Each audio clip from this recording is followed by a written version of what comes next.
할렐루야.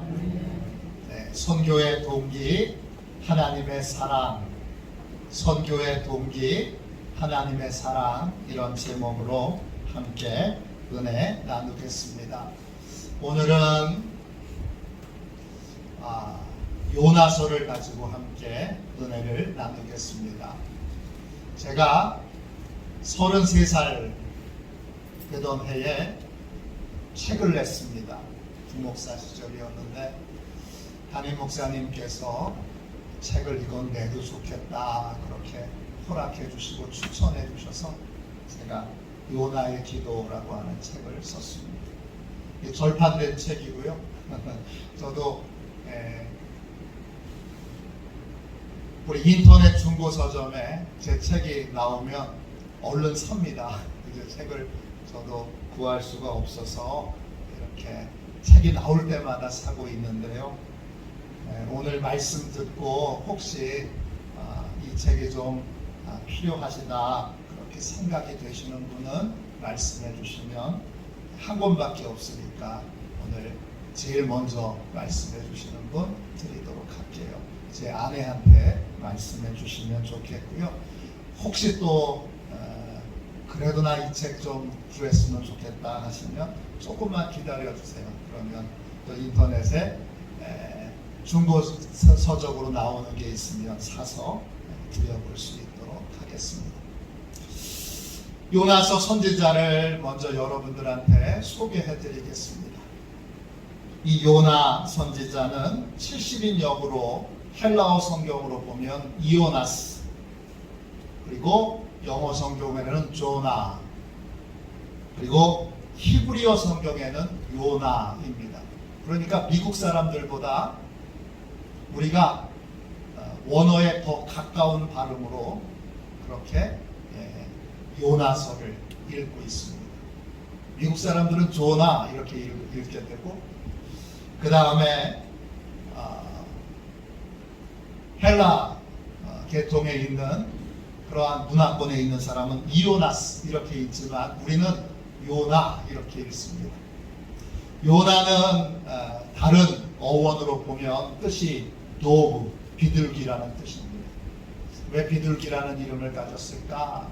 하나님이 먼 외국으로 날아가서 하나님의 말씀을 전하도록 했던 그러한 선지자의 역할뿐만 아니라 선교사의 역할도 하게 하셨기 때문에 그래서 요나 이렇게 비둘기라는 뜻의 이름을 하나님이 지어주신 것 같습니다. 그의 활동 시기는 북이스라엘의 여로보암 2세 때입니다. 여로보암 2세 때 많은 선지자들이 하나님 앞에서 세워졌습니다. 호세아도, 아모스도, 그리고 요나도 같은 시기에 활동했던 그러한 선지자입니다. 거듭 말씀드리지만 요아스의 아들 여로보암은 북왕국 이스라엘을 시작했던 느밧의 아들 여로보암과는 다릅니다. 아버지가 다르잖아요. 그러니까 여러분, 느밧의 아들 여로보암은 편의상 여로보암 1세, 그리고 요아스의 아들 여로보암은 여로보암 2세 이렇게 보시면 되겠습니다. 그 당시 북이스라엘은 역사상 가장 번성했던 시기입니다. 가장 잘 살던 때예요.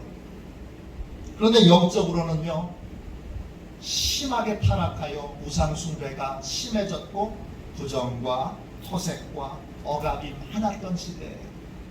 그래서 호세아도 하나님께로 돌아오도록, 아모스도 하나님께로 돌아오도록 그렇게 피를 토하는 그러한 절규를 이스라엘 백성들에게 했던 때가 바로 이때입니다.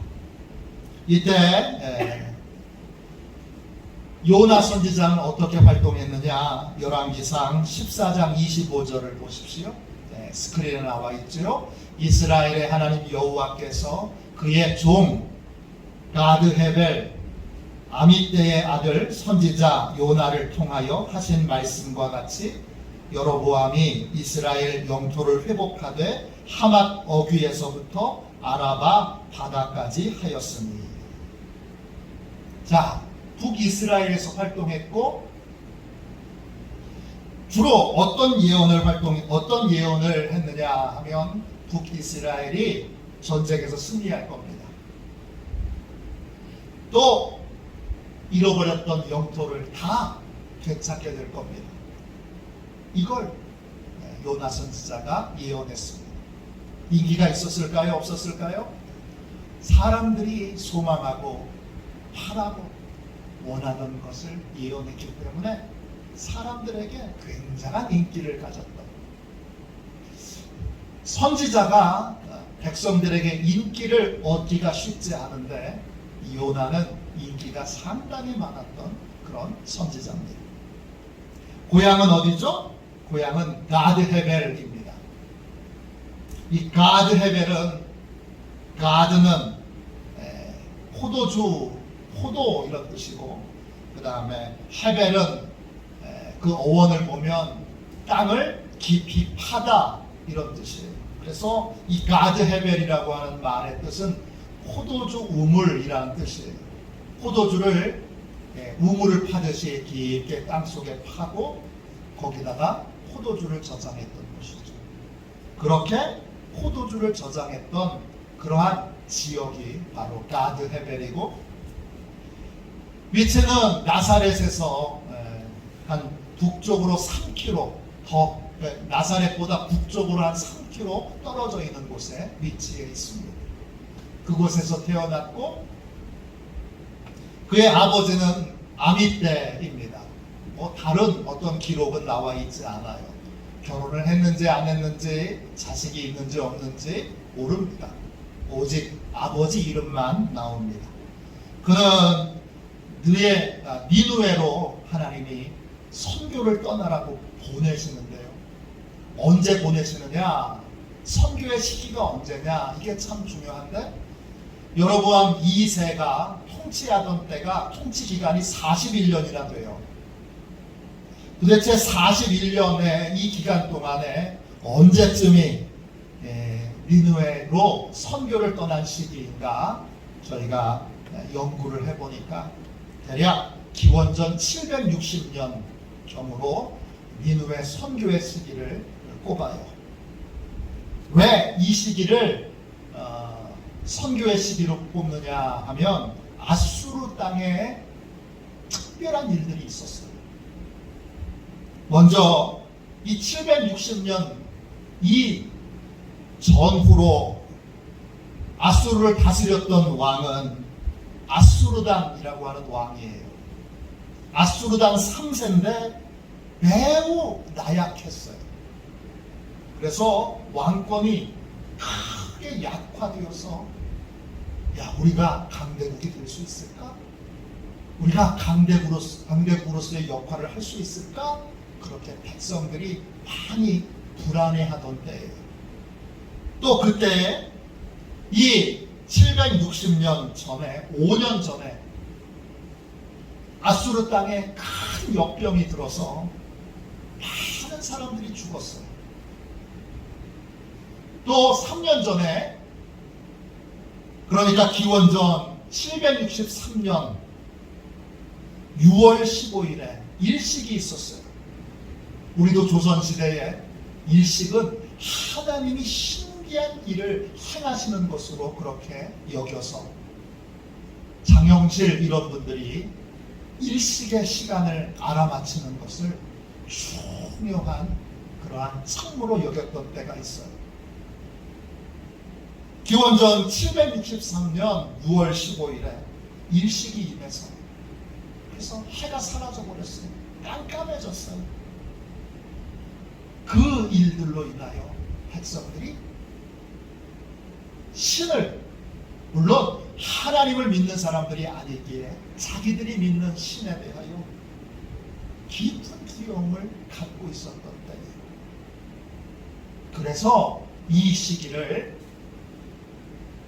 하나님이 선교를 보내시기 전에 미리 아수르 사람들의 마음과 삶을 이미 요나의 회개하라고 하는 외침을 받아들일 수 있도록 하나님이 준비해 놓으신 시기로 여겨 760년을 대략 요나가 선교를 했던 시기로 그렇게 삼고 있습니다. 니누의 상황은 어땠느냐? 그 당시 니누에는 아수르의 수도가 아니었습니다. 원래 아수르의 오랜 수도는 이름이 아수르예요. 수도 이름이 나라 이름이 됐어요. 그런데 요나가 니누에를 방문하기 한 세기 전에 아수르 니시르발이라고 하는 왕이 수도를 갈라라고 하는 니누에 근처에 있는 도시에 그 갈라라고 하는 또는 님루드라고 불러요. 이 갈라라고 하는 지역으로 수도를 정해요.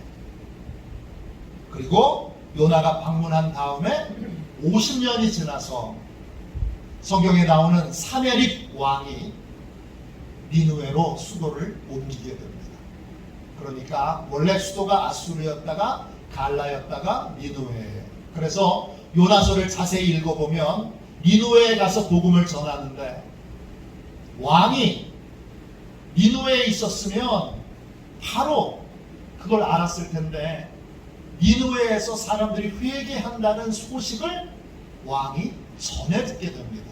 왜냐? 니누에 근처에 있는 갈라라고 하는 지역에서 지금 왕이 거하고 있었기 때문입니다. 자, 요나의 구조를 봅시다. 요나서의 구조는요, 꽤 간단해요. 1장, 2장, 3장, 4장인데 1장은 하나님의 사명을, 하나님의 소명을 요나가 거절하지요. 2장은 그래서 물속에 빠지게 된 요나가 하나님께 기도를 드려요. 그리고 3장은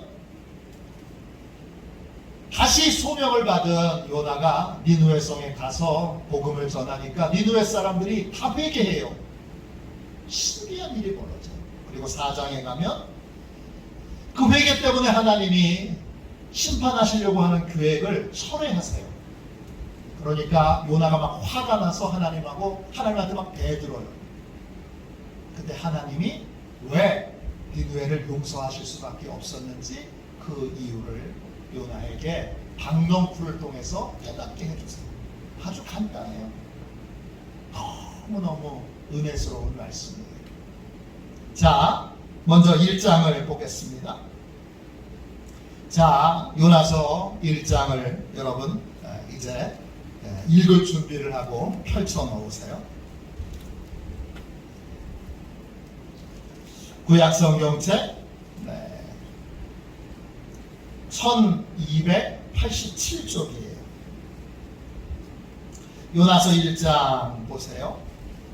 하나님께서 아수르의 악독을 보시고 요나에게 가서 회개하도록 말씀을 전하라고 명령을 하세요. 근데 요나가 하나님의 명령을 거절합니다. 거역합니다. 그래서 하나님의 얼굴을 피하려고 다시스로 가는 배에 올라탑니다. 근데 하나님이 그 다시스로 가는 배에 풍랑을 내리십니다. 그래서 사람들이 이 풍랑에서 구원을 받으려고 은혜를 얻으려고 자기들이 믿는 신들에게 부르짖어 기도를 하고 있는데 그때 요나는 배 밑에서 기도하고 있습니다. 배 밑에서 자고 있습니다.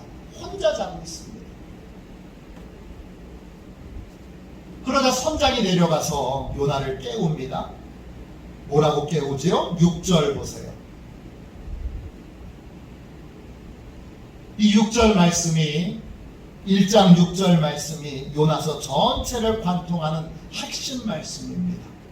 선장이 그에게 가서 이르되 자는 자여 어찌함이냐 일어나서 네 하나님께 구하라. 혹시 하나님이 우리를 생각하사 망하지 아니하게 하시리라 하니라. 지금 참 하나님을 알고 있는 사람은 그 배에서 요나 한 사람이에요. 그러면 참 하나님을 알고 있는 요나가 기도해야 문제가 풀리는데 요나는 자고 있어요. 기도의 사명을 망각한 그리스도인들의 모습이 이거죠. 근데 믿지 않는 하나님을 모르는 선장이 가서 깨워서 뭐라 그래요? 네 하나님께 구하라. 혹시 하나님이 우리를 생각하사 망하지 아니하게 하시리라. 하나님께서는 불순종한 요나라도 하나님께 전심으로 긍휼을 구하면 하나님이 긍휼을 베풀어 주신다는 거예요. 하나님은 불순종한 자의 기도도 들으십니다. 요나는 이 선장의 일깨워 줌에 정신이 번쩍 들어서 그래서 배 위로 올라가서 사람들에게 말합니다. 뭐라고 말해요? 이 풍랑이 내가 하나님께 불순종했기 때문입니다. 불순종의 결과로 이 풍랑이 일어나게 된 겁니다. 요나가 뭘 한 거예요? 회개를 한 거죠.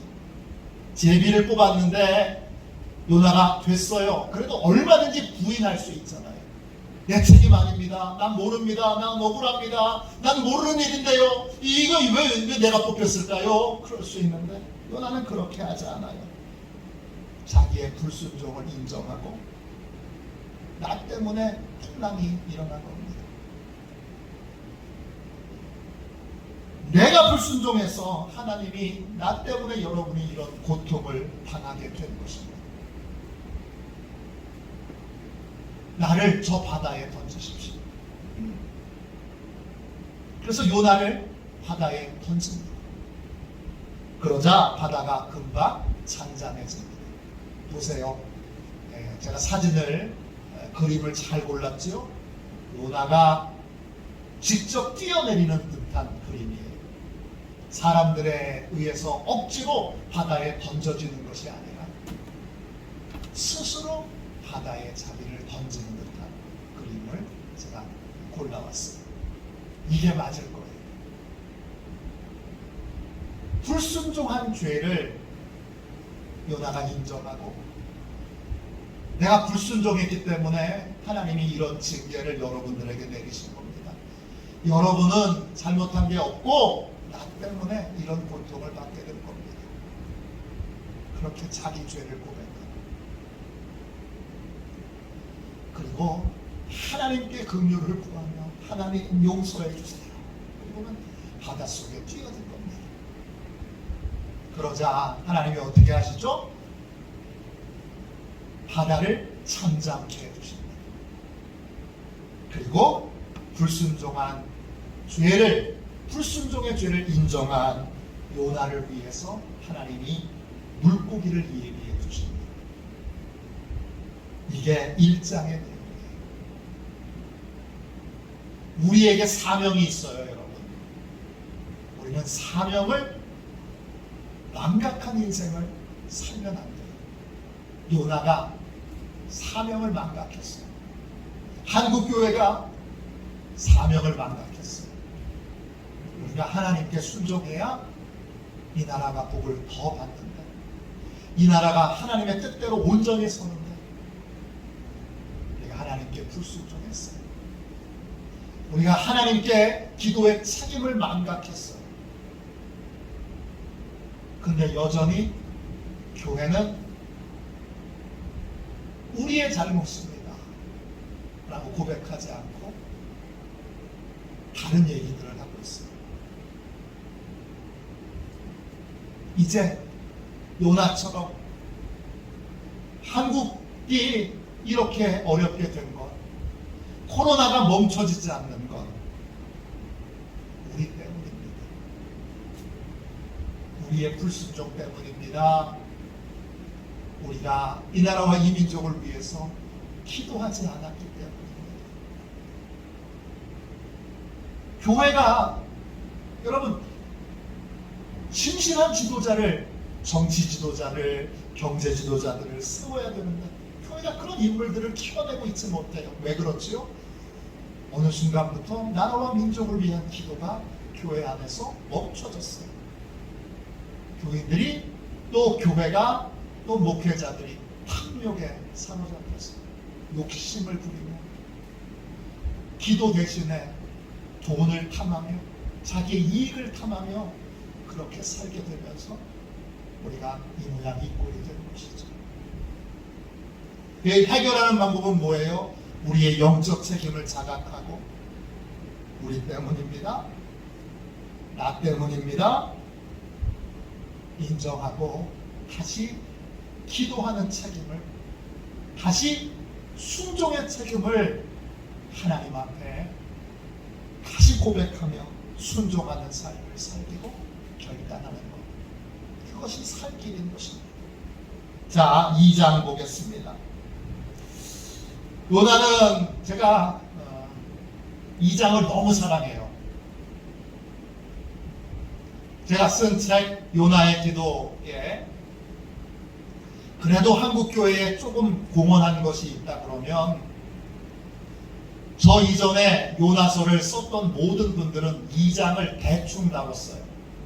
저는 2장에서 너무 큰 은혜를 받았기 때문에 이 2장을 꼼꼼히 다뤄서 그래서 이 요나의 기도라고 하는 제 책이 나온 이후로는 2장을 다루시는 목사님들의 설교의 내용이 많이 달라졌어요. 제가 2장을 꼼꼼히 살펴보고 2장 설교를 하시는 목사님들의 설교를 여러 편 들었는데 제 책이 나오기 전에는 이런 설교가 없었어요. 어떤 거냐 하면 보세요. 요나는 바닷물 속에 던져져도 기도를 포기하지 않아요. 죽음의 문턱 앞에서도 하나님의 능력을 믿고 끝까지 부르짖어 기절할 때까지 그렇게 기도해요. 어떤 분은 요나가 바닷속에 던져지면서 바로 물고기가 싹 삼킨 것처럼 그렇게 설교하는데 2장을 제대로 안 읽으셔서 그래요. 2장에 보면 요나는 지중해 밑바닥까지 내려가요. 그리고 뭐라 그러냐, 이제 땅이 나에게 빗장을 걸어서 나는 다시는 땅에 못 올라가겠지? 나는 그냥 여기서 죽겠지?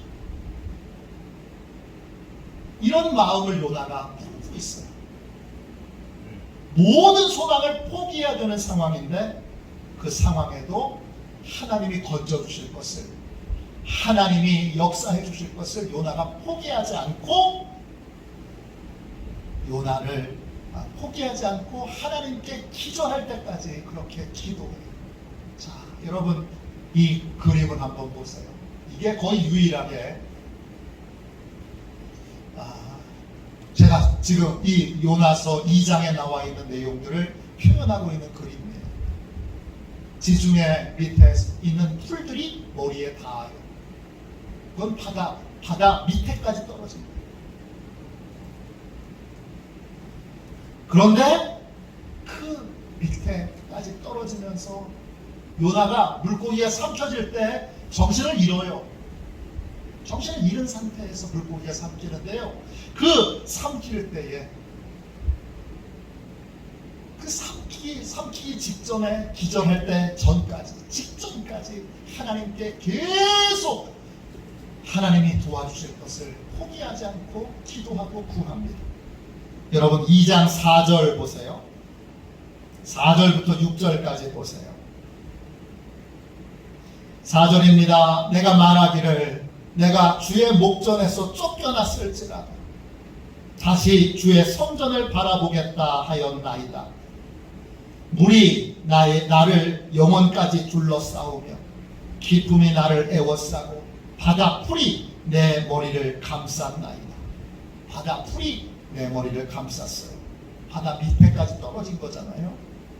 내가 산의 뿌리까지 내려가 싸우며 바다의 맨 밑에 바다도 여러분 평평하지 않잖아요. 바다 밑에도 산이 있어요. 산의 뿌리까지 내려가 싸우며 땅이 그 빗장으로 나를 오래도록 막았사오나 땅이 이제 문을 걸고 넌 못 올라와. 그렇게 했다는 거예요. 막았사오나 나의 하나님 여호와여, 주께서 내 생명을 구덩이에서 건지셨나이다. 이게 요나의 기도예요. 제가 쓴 책 표지를 한번 보여드릴게요. 이게 어떤 모습인가 잘 생각해 보세요. 이게 지중해 밑바닥에서 저 위를 바라보고 있는 거예요. 바다 밑에서 저 바라보고 있는 거예요. 그 장면인 거예요. 그래서 이 책을 쓸 때 이 책에 부제가 있어요. 뭐냐? 굴곡진 인생 위에 놓여진 한 권의 기도서.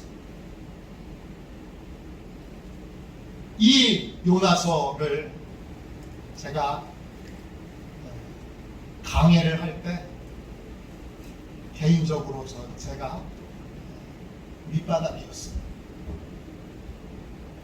물론 인생에 어려운 일들이 없었던 건 아니지만 그때 저희 딸이 하나도 듣지 못한다는 의사의 말을 들었던 직후에 미칠 것 같았어요. 항변도 많이 했어요. 뭘 잘못했어요? 잘못한 거 많지요. 근데 다른 사람은 저보다 더 심한데. 그렇게 제 인생에 굴곡이 아예 없었던 건 아니지만 가장 큰 굴곡을 겪을 때, 그때 바다 밑에서 머리가 닿아서 이제 더 이상 땅에 못 올라가겠지 이렇게 생각하고 있던 그 요나의 마음이 제 안에 왔고, 그때 이 요나서를 읽으면서 그 굴곡진 인생의 큰 굴곡을 겪고 있었던 그때에 돌이켜보면 뭐 그 이후에도 더 큰 굴곡들이 있었지만 그 당시에 33살짜리의 그 마음에는 그때가 제일 큰 굴곡이었어요. 그 무엇이든지 절망할 수밖에 없는 상황에서 하나님의 능력을 믿고 하나님의 능력을 신뢰하고 기도하는 삶을 살고 부르짖는 삶을 살고, 내가 바다 밑에 던져져서도 인생의 밑바닥에 던져져서도 하나님은 능히 도우실 수 있다. 그런 믿음으로 기도할 수 있는 용기를 이 요나서를 통해서 얻게 됐습니다. 그래서 제가 제 책에 나온 다음에 보니까 이 요나서 2장을 가지고 강해 설교를 하시는 분 가운데 인생의 밑바닥에서 드리는 기도, 가장 절망적인 순간에 드리는 기도, 이런 식으로 설교 제목을 잡아서 설교하시는 분들이 꽤 많았어요. 그 요나가 가장 절망적인 순간에서 구원의 은혜를 체험하고 나서, 그리고 나서 하나님이 물고기 뱃속에 들어가게 하시죠. 그런 다음에 그가 깨닫게 된 것이 있어요. 8절부터 10절까지 보세요. 사진 전에 8절 보세요. 거짓되고 헛된 것을 숭상하는 모든 자는 자기에게 베푸신 은혜를 버렸사오나 나는 감사하는 목소리로 주께 제사를 드리며 나의 소원을 주께 갚겠나이다. 구원은 여호와께 속하였나이다 하니라. 여호와께서 그 물고기에게 말씀하시매 요나를 육지에 토하니라. 지금 요나는요 물고기 뱃속에 있어요. 뱃속에 있다 그러니까 어떤 그 그림들, 만화 그림들은 물고기 뱃속을 뭐 집처럼 그려놨어요. 요나가 물고기를 뭐 무릎을 꿇고 기도한 것처럼 하고 있지만 실제로 요나가 들어갔던 건 물고기의 위장이죠. 저랬을 거예요. 저 모양이 제일 맞을 거예요. 꼼짝돌짝 못하고 이렇게 잘 있는 그 순간에도 구원의 은혜를 체험했잖아요. 하나님이 물고기 뱃속으로 삼키게 하셔서 살아났잖아요. 그 구원의 은혜를 체험한 요나는 거짓되고 헛된 우상을 숭배하는 것은 하나님께서 베푸신 은혜에 대하여 배반하는 일이라는 걸 다시금 깨닫게 됩니다. 그 이때 우상 숭배는 뭐예요? 하나님의 말씀을 거역하는 것 자체가 우상 숭배죠. 왜냐? 하나님의 말씀을 하나님의 말씀으로 받지 않고 하나님의 말씀보다 내 생각, 내 경험, 내 지식, 내 감정을 요나가 앞세웠으니까 그게 우상 숭배인 거예요. 내가 하나님께서 베푸신 은혜를 배반했구나 이렇게 깨닫고 그가 뭐라 그래요? 다시 구원의 하나님께 다시 소명의 기회를 주시며 전심으로 하나님께 순종하겠습니다. 이렇게 고백해요. 그러니까 하나님이 어떻게 하세요? 다시 한번 요나에게 소명의 기회를 주세요. 두 번째 기회를 주시는 거예요. 이 요나서 2장은 우리에게 기도의 능력의 위대함을 보여주고 그리고 그 기도를 통한 하나님의 긍휼과 자비의 위대함을 우리에게 보여주고 있습니다. 기도하면 하나님이 긍휼을 베풀어 주세요. 기도하면 하나님이 다시 구원해 주세요. 기도하면 하나님이 다시 살려주세요. 어떤 상황에도 기도를 포기하면 안 돼요. 그래서 제가 이 책에도 군에서 기도했던 시간들의 간증들을 많이 적어놨어요. 군에서 밤에 이제 침상에 들어가서 잠을 자면 뭐 라디오를 들을 수 있는 것도 아니고 텔레비전을 볼 수 있는 것도 아니고 책을 볼 수 있는 것도 아니고 아무것도 못해요. 근데 오직 하나는 할 수 있어요. 뭐죠? 기도는 할 수 있어요. 그때 깨달았어요. 기도 못할 상황은 없구나. 어떤 상황이든지 기도는 할 수 있구나. 그때 기도하고 하나님께 부르짖었더니 하나님이 그 신병교육대에 있는 그 기간 동안에 매일매일 하나님이 동행하시고 역사하시는 것을 체험하도록 해주셨어요. 기도 못할 상황은 없어요. 우리는 언제나 다른 핑계 대지 말고 기도로 승리하고 기도로 하나님의 은혜를 체험해야 합니다. 자, 3장을 보세요. 하나님께서 다시 요나에게 소명을 주세요. 두 번째 소명을 주신 거예요. 기도하는 자에게, 회개하는 자에게 하나님이 다시 소명을 주세요. 축복의 통로로 쓰임받을 수 있는 소명, 하나님의 뜻에 순종할 수 있는 소명을 주세요. 그래서 그 소명을 받은 요나는 니느웨로 달려갑니다. 니느웨로 간 요나는 40일 후에 니느웨 성이 멸망하게 될 것을 전하게 됩니다. 저렇게 전하는 거죠. 니느웨는 그 당시에도 거대한 성이었습니다. 자, 3절 4절 보세요. 요나서 3장 3절 4절입니다. 요나가 여호와의 말씀대로 일어나서 니느웨로 가니라. 니느웨는 사흘 동안 걸을 만큼 하나님 앞에 큰 성읍이더라. 요나가 그 성읍에 들어가서 하루 동안 다니며 외쳐 이르되 40일을 지나면 니느웨가 무너지리라 하였더니. 요나가 하나님의 말씀을 전했는데 며칠 전했어요? 하루 전했어요. 다 그 도시를 한 바퀴 돌려면 3일 동안 돌아야 되는데 3분의 1밖에 전하지 않았어요. 요나는 이렇게 생각한 거죠. 작은 이방 나라 변방에서 온 선지자의 외침을 니느웨 사람들 중에 누가 듣겠는가? 누가 이 변방에서 온 니느웨 사람들이, 아수르 사람들이 무시하고 업신여기는 이 이스라엘 땅에서 온 선지자의 말을 누가 듣겠는가? 그래서 하나님께 소명은 받았지만, 순종은 하지만 어떻게 해요? 온전히 순종을 못하고 적당히 순종합니다. 대충 하루에 가서, 여러분 회개 안 하면 40일 후에 망합니다. 멸망합니다. 하나님이 진노하셔서 여러분들에게 심판을 내리십니다. 이렇게 외치고 다녔던 거예요. 그런데 요나의 예상과 달리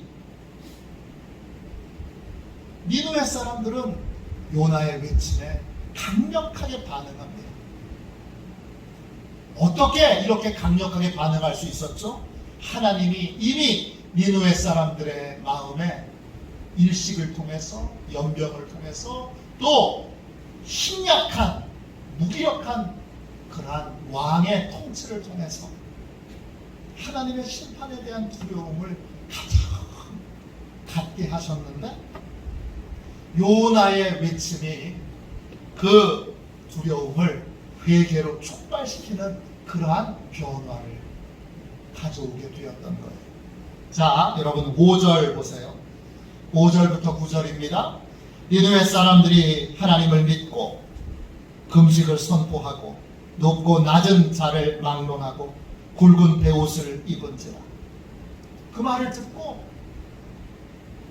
왕이 명령을 내리기 전에 니느웨 사람들이 먼저 금식을 선포하고 높은 자든 낮은 자든 막론하고 굵은 베옷을 입고 울부짖어 기도하기 시작하는 거예요. 울부짖어 회개하기 시작하는 거예요. 6절 보세요. 그 소식을 그 니느웨 옆에 있던, 수도에 있던 니느웨 왕이 듣습니다. 6절, 그 일이 니느웨 왕에게 들림에 왕이 보좌에서 일어나 왕복을 벗고 굵은 베옷을 입고 제 위에 앉으니라. 왕도 그 말을 듣고 지금 우리가 해야 될 건 회개지. 그거는 왕복을 벗고 굵은 베옷을 입고 제 위에 앉습니다. 하나님이 연약한 왕이기 때문에 하나님이 교만한 것은 없어서 그 말씀을 듣고 지금이 마저 위기야 그렇게 생각하고 회개하도록 하십니다. 7절 보세요. 왕과 그의 대신들이 조서를 내려 니느웨에 선포하여 이르되 사람이나 짐승이나 소떼나 양떼나 아무것도 입에 대지 말지니 곧 먹지도 말 것이요 물도 마시지 말 것이며 사람이든지 짐승이든지 다 굵은 베옷을 입을 것이요 힘써 하나님께 부르짖을 것이며 각기 악한 길과 손으로 행한 강포에서 떠날 것이라. 하나님이 뜻을 돌이키시고 그 진노를 그치사 우리가 멸망하지 않게 하시리라. 그렇지 않을 줄을 누가 알겠느냐 한지라. 하나님의 긍휼이 유일한 소망이니까 하나님의 긍휼을 얻도록 온 나라가 음식만 안 먹는 것이 아니라 물도 안 마시는 그런 금식을 하며 굵은 베옷을 입고 잿더미 위에서 자신들의 죄를, 자신들의 악한 길과 손으로 행한 강포를 회개하기 시작합니다. 아수르는 인류 역사상 가장 잔혹하게 그 식민지를 통치했던 나라예요. 그들이 진심으로 하나님 앞에 회개하기 시작합니다. 그러자 하나님이 어떻게 하실까요? 하나님이 뜻을 돌이키세요. 10절 보세요. 요나서 3장 10절입니다. 하나님이 그들이 행한 것, 곧 그 악한 길에서 돌이켜 떠난 것을 보시고 하나님이 뜻을 돌이키사 그들에게 내리라고 말씀하신 재앙을 내리지 아니하시니라. 하나님이 뜻을 돌이키셨어요. 그래서 재앙을 내리지 않으시게 됐어요. 재앙이 안 내려지자 당황한 건 누구예요? 요나예요. 4장 보세요. 이제 재앙이 내릴 거다. 그런데 재앙이 안 내렸어요. 40일이 지났는데도 재앙이 없어요. 그러면 요나는 거짓말한 거죠. 요나가 거짓 선지자가 된 거예요. 하나님의 말씀대로 전했는데 하나님이 재앙을 안 내리시니까 요나는 거짓말쟁이가 됐고, 그리고 거짓 선지자가 됐어요. 니느웨 성이 어떻게 망하나 보려고 다 기다리고 준비하고 있었는데 하나님이 재앙을 안 내리시고 요나는 거짓말쟁이가 됐어요. 그러니까 어떻게 해요? 1절 보세요. 4장 1절입니다. 요나가 매우 싫어하고 성내며 그가 하나님 앞에 화를 내기 시작합니다. 2절 보세요. 여호와께 기도하여 이르되 여호와여, 내가 고국에 있을 때에 이러하겠다고 말씀하지 아니하였나이까. 하나님, 제가 그냥 불순종한 게 아니에요. 하나님 이렇게 하실 줄 알고 제가 일부러 불순종한 거예요. 하나님은 이렇게 뜻을 돌이키실 줄 제가 알았습니다. 계속 보겠어요. 그러므로 내가 빨리 다시스로 도망하였사오니 주께서는 은혜로우시며 자비로우시며 노하기를 더디하시며 인애가 크시사 뜻을 돌이켜 재앙을 내리지 아니하시는 하나님이신 줄을 내가 알았음이니이다. 제가 괜히 불순종한 줄 아세요?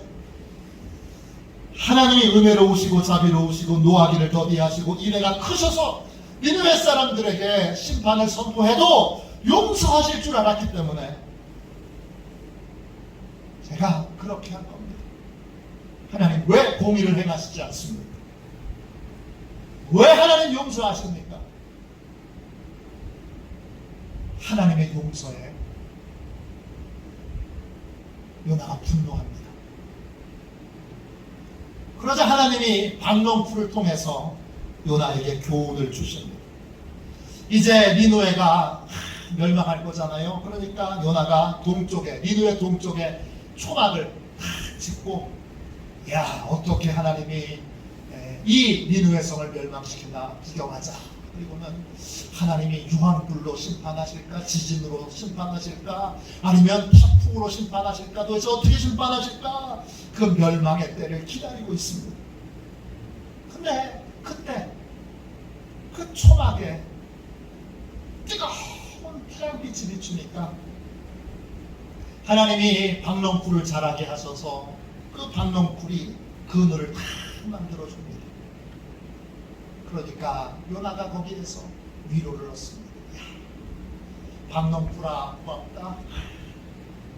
내가 수고한 거 너희들만 알아주는구나. 그러면서 박농풀에게 위로를 받습니다. 그런데 하나님이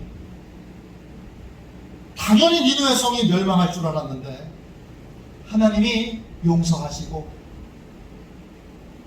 그러면 니느웨 사람들한테 하나님이 선포하셔야 되잖아요. 요나가 전한 내용 가짜 아니고 진짜고, 너희들이 진정으로 회개해서 내가 너희를 다 용서한 거다. 니느웨 사람들한테 그렇게 말씀해 주셔야 되는데 아무 말씀도 안 하시잖아요. 니느웨 사람들 중에는 하나님의 말씀을 들을 수 있는 사람이 한 사람도 없잖아요. 요나만 하나님의 음성을 듣잖아요. 그러니까 졸지에 요나는 혼자 거짓말한 사람이 된 거예요. 당황했죠. 거짓 선지자가 된 거예요. 치욕적인 순간이에요. 근데 하나님이 거기서 그치지 않고 하나님도 내 뜻대로 안 해주시고, 그런데 박농풀이 유일하게 위로였는데 박농풀이 내 수고한 거 알아주는구나, 고맙다. 그런데 그 박농풀을 하나님이 싹 말라 버리게 해주시네요. 그러니까 뜨거운 태양볕이 그냥 내려지니까 요나가 하나님 해도 너무하시네. 진짜 이렇게 하실 거예요. 그러면서 하나님께 요나가 이렇게 하실 거면 차라리 저 죽이세요. 하나님이 저 거짓말쟁이 만드시고 하나님이 저의 유일한 위로였던 박농풀마저도 그 작은 위로도 못 받도록 그거마저 다 말라 비틀어버리게 하시며 하나님 차라리 저 죽이세요. 죽여달라고 말합니다. 8절 보세요. 해가 뜰 때에 요나서 4장 8절입니다. 해가 뜰 때에 하나님이 뜨거운 동풍을 예비하셨고 해는 요나의 머리에 쪼임에 요나가 혼미하여 스스로 죽기를 구하여 이르되 사는 것보다 죽는 것이 내게 나으니이다 하니라. 죽여주세요 하나님. 더 못 살겠어요. 죽여주세요 그냥.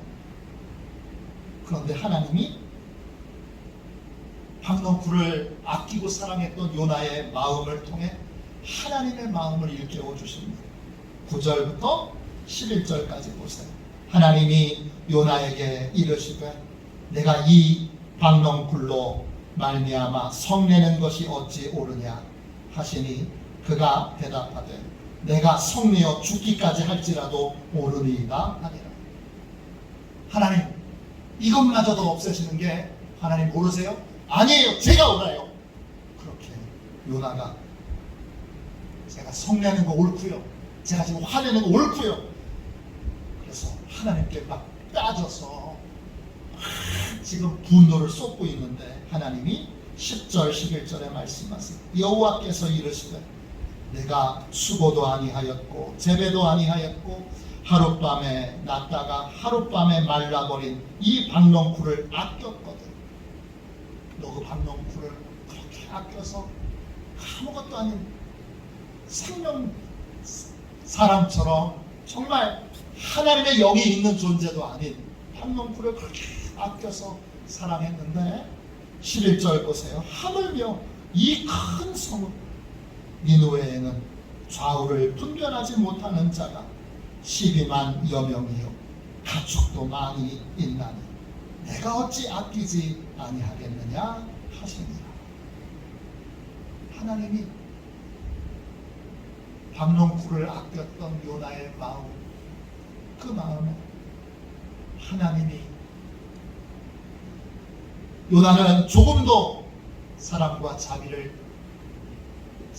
자비의 마음을 갖지 않았던 그 니느웨 사람들을 향하여 그 한 사람 한 사람을 하나님이 얼마나 아끼고 사랑하시는지를 알려주시는 겁니다. 하나님은 이 니느웨 사건을 통하여 이 니느웨의 본을 통하여 요나의 고향인 북이스라엘도 회개하면 얼마든지 재앙에서 돌이키셨을 것입니다. 그러나 북이스라엘은 회개하지 않습니다. 그 결과 회개하지 않은 북이스라엘은 회개한 아수르에게 멸망하게 됩니다.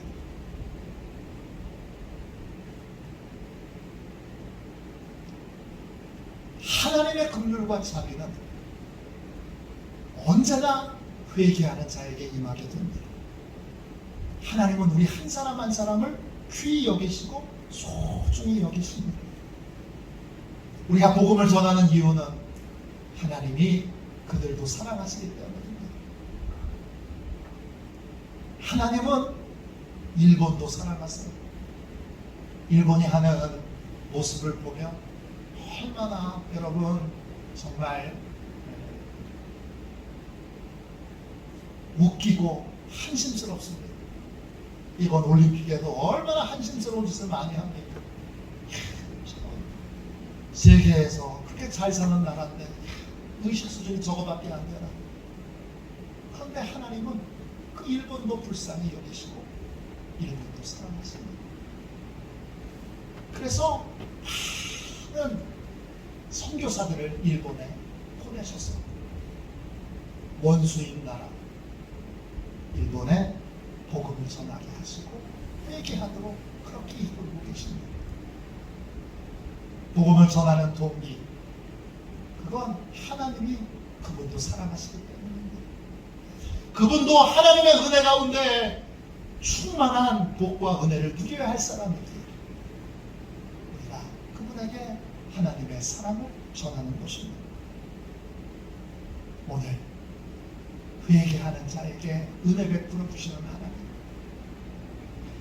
포기하지 않고 기도하는 자에게 긍휼과 자비를 베풀어 주시는 하나님, 그 하나님의 사랑을 믿고 이제 기도하는 책임을 다하기로, 선교의 책임을 다하기로, 전도의 책임을 다하기로, 하나님이 맡기신 사명을 소홀히 여기지 않는 그러한 사명자로 하나님 앞에 서기로 우리 다 함께 결단하는 기도를 드리도록 하겠습니다. 우리 찬송가 488장 1절만 우리 한번 찬양하고 그리고 같이 우리 통성으로 기도하겠습니다. 488장 1절만 한번 찬양하겠습니다.